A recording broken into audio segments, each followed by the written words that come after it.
La Bible en un an. Lecture du 15 septembre. Galates, chapitre 2, versets 1 à 16. 14 ans après, je montai de nouveau à Jérusalem avec Barnabas, ayant aussi pris Tite avec moi. Et ce fut d'après une révélation que j'y montai. Je leur exposai l'évangile que je prêche parmi les païens. Je l'exposai en particulier à ceux qui sont les plus considérés, afin de ne pas courir ou avoir couru en vain. Mais Tite, qui était avec moi et qui était grec, ne fut pas même contraint de se faire circoncire. Et cela à cause des faux frères qui s'étaient furtivement introduits et glissés parmi nous pour épier la liberté que nous avons en Jésus-Christ, avec l'intention de nous asservir. Nous ne leur cédâmes pas un instant, et nous résistâmes à leurs exigences, afin que la vérité de l'Évangile fût maintenue parmi vous. Ceux qui sont les plus considérés, quels qu'ils aient été jadis, cela ne m'importe pas. Dieu ne fait point exception de personne. Ceux qui sont les plus considérés ne m'imposèrent rien. Au contraire, voyant que l'Évangile m'avait été confié pour les incirconcis comme à Pierre pour les circoncis, car celui qui a fait de Pierre l'apôtre des circoncis a aussi fait de moi l'apôtre des païens. Et, ayant reconnu la grâce qui m'avait été accordée, Jacques, Céphas et Jean, qui sont regardés comme des colonnes, me donnèrent à moi et à Barnabas la main d'association, afin que nous allassions, nous, vers les païens, et eux, vers les circoncis. Ils nous recommandèrent seulement de nous souvenir des pauvres, ce que j'ai bien eu soin de faire. Mais lorsque Céphas vint à Antioche, je lui résistai en face, parce qu'il était répréhensible. En effet, avant l'arrivée de quelques personnes envoyées par Jacques, il mangeait avec les païens, et, quand elles furent venues, il s'esquiva, et se tint à l'écart par crainte des circoncis.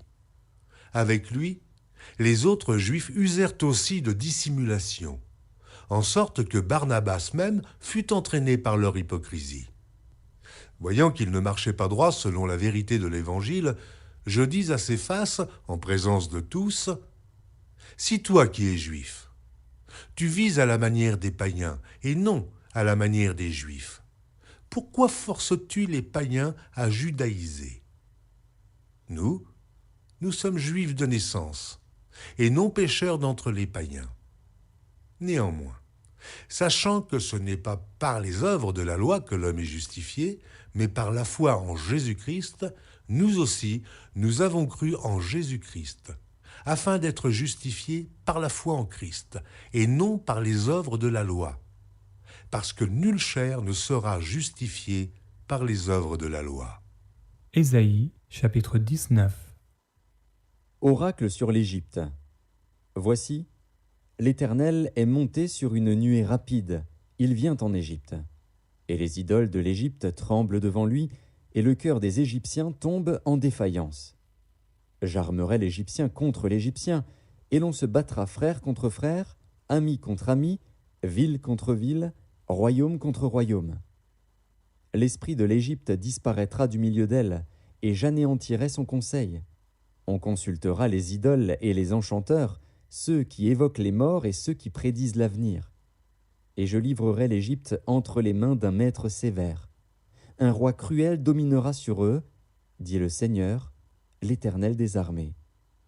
Les eaux de la mer tariront, le fleuve deviendra sec et aride. Les rivières seront infectes, les canaux de l'Égypte seront bas et desséchés, les joncs et les roseaux se flétriront. Ce ne sera que nudité le long du fleuve, à l'embouchure du fleuve. Tout ce qui aura été semé près du fleuve se desséchera, se réduira en poussière et périra. Les pêcheurs gémiront, tous ceux qui jettent l'hameçon dans le fleuve se lamenteront, et ceux qui étendent des filets sur les eaux seront désolés. Ceux qui travaillent le lin peigné et qui tissent des étoffes blanches seront confus. Les soutiens du pays seront dans l'abattement, tous les mercenaires auront l'âme attristée. Les princes de Tsoan ne sont que des insensés. Les sages conseillers de Pharaon forment un conseil stupide. Comment osez-vous dire à Pharaon, je suis fils des sages, fils des anciens rois? Où sont-ils donc tes sages? Qu'ils te fassent des révélations et qu'on apprenne ce que l'Éternel des armées a résolu contre l'Égypte.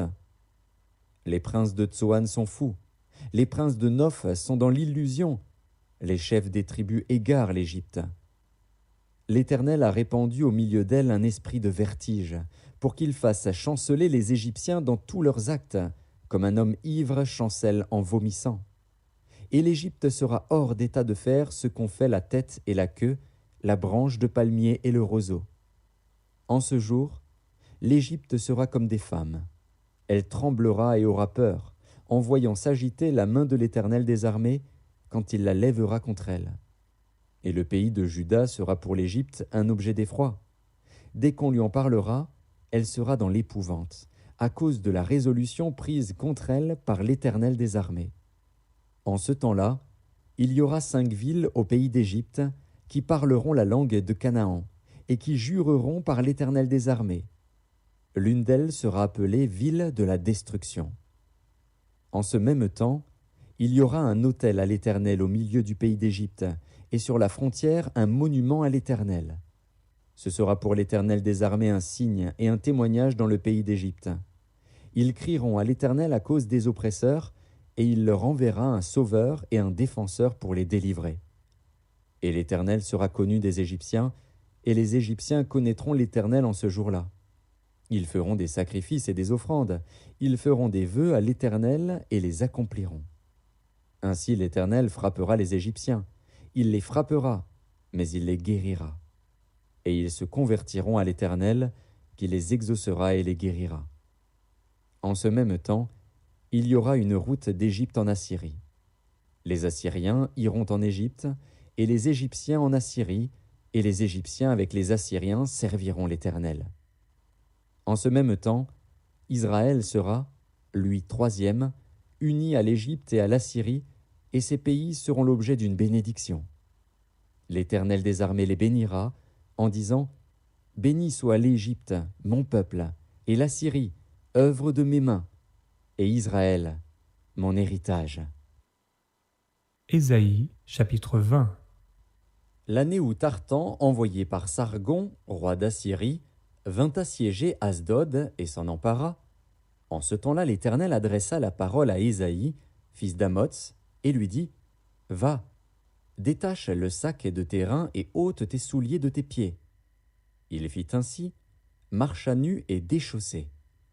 Et l'Éternel dit « De même que mon serviteur Ésaïe marche nu et déchaussé, ce qui sera dans 3 ans un signe et un présage pour l'Égypte et pour l'Éthiopie, de même le roi d'Assyrie emmènera de l'Égypte et de l'Éthiopie captifs et exilés les jeunes hommes et les vieillards, nus et déchaussés, et le dos découvert, à la honte de l'Égypte. Alors on sera dans l'effroi et dans la confusion, à cause de l'Éthiopie en qui l'on avait mis sa confiance, et de l'Égypte dont on se glorifiait. Et les habitants de cette côte diront en ce jour, « Voilà ce qu'est devenu l'objet de notre attente, sur lequel nous avions compté pour être secourus, pour être délivrés du roi d'Assyrie. Comment échapperons-nous » Ésaïe, chapitre 21. Oracle sur le désert de la mer. Comme s'avance l'ouragan du Midi, il vient du désert, du pays redoutable. Une vision terrible m'a été révélée. L'oppresseur opprime, le dévastateur dévaste. Monte, Élam, assiège, Médie, je fais cesser tous les soupirs. C'est pourquoi mes reins sont remplis d'angoisse. Des douleurs me saisissent, comme les douleurs d'une femme en travail. Les spasmes m'empêchent d'entendre, le tremblement m'empêche de voir. Mon cœur est troublé, la terreur s'empare de moi. La nuit de mes plaisirs devient une nuit d'épouvante. On dresse la table, la garde veille, on mange, on boit. Debout, prince, oignez le bouclier. Car ainsi m'a parlé le Seigneur. Va, place la sentinelle, qu'elle annonce ce qu'elle verra. Elle vit de la cavalerie, des cavaliers 2 à 2, des cavaliers sur des ânes, des cavaliers sur des chameaux, et elle était attentive, très attentive. Puis elle s'écria, comme un lion, « Seigneur, je me tiens sur la tour toute la journée, et je suis à mon poste toutes les nuits. Et voici, il vient de la cavalerie des cavaliers 2 à 2. » Elle prit encore la parole et dit, « Elle est tombée, Babylone, et toutes les images de ses dieux sont brisées par terre. Ô mon peuple, qui a été battu comme du grain dans mon air, ce que j'ai appris de l'Éternel des armées, Dieu d'Israël, je vous l'ai annoncé. » Oracle sur Duma. On me crie de Séhir, « Sentinelle, que dis-tu de la nuit? Sentinelle, que dis-tu de la nuit ?» La sentinelle répond, « Le matin vient, et la nuit aussi. Si vous voulez interroger, interrogez, convertissez-vous, et revenez. » Oracle sur l'Arabie.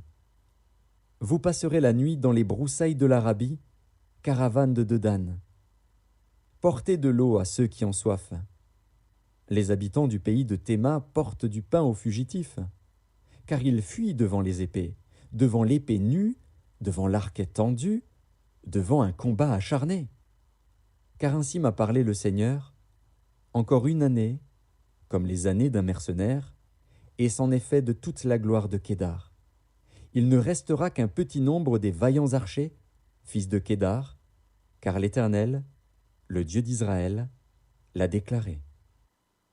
Psaume chapitre 59. Au chef des chantres, ne détruis pas. Hymne de David, lorsque Saül envoya cerner la maison pour le faire mourir. Mon Dieu, délivre-moi de mes ennemis. Protège-moi contre mes adversaires. Délivre-moi des malfaiteurs et sauve-moi des hommes de sang. Car voici, ils sont aux aguets pour m'ôter la vie. Des hommes violents complotent contre moi, sans que je sois coupable, sans que j'aie péché, ô Éternel. Malgré mon innocence, ils courent, ils se préparent. Réveille-toi, viens à ma rencontre et regarde. Toi, Éternel, Dieu des armées, Dieu d'Israël, lève-toi pour châtier toutes les nations. N'aie pitié d'aucun de ces méchants infidèles. Ils reviennent chaque soir, ils hurlent comme des chiens, ils font le tour de la ville. Voici de leur bouche, ils font jaillir le mal, des glaives sont sur leurs lèvres, car qu'est-ce qui entend? Et toi, Éternel, tu te ris d'eux, tu te moques de toutes les nations. Quelle que soit leur force, c'est en toi que j'espère, car Dieu est ma haute retraite. Mon Dieu vient au-devant de moi dans sa bonté. Dieu me fait contempler avec joie ceux qui me persécutent. Ne les tue pas de peur que mon peuple ne l'oublie. Fais-les errer par ta puissance et précipite-les, Seigneur, notre bouclier. Leur bouche pêche à chaque parole de leurs lèvres. Qu'ils soient pris dans leur propre orgueil, ils ne profèrent que malédiction et mensonge. Détruis-les dans ta fureur, détruis-les, et qu'ils ne soient plus, qu'ils sachent que Dieu règne sur Jacob jusqu'aux extrémités de la terre. Ils reviennent chaque soir, ils hurlent comme des chiens, ils font le tour de la ville. Ils errent çà et là, cherchant leur nourriture, et ils passent la nuit sans être rassasiés.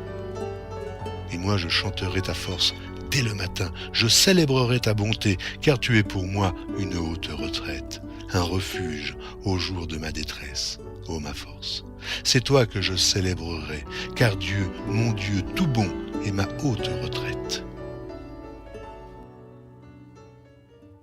Proverbes, chapitre 23, versets 13 et 14. N'épargne pas la correction à l'enfant. Si tu le frappes de la verge, il ne mourra point.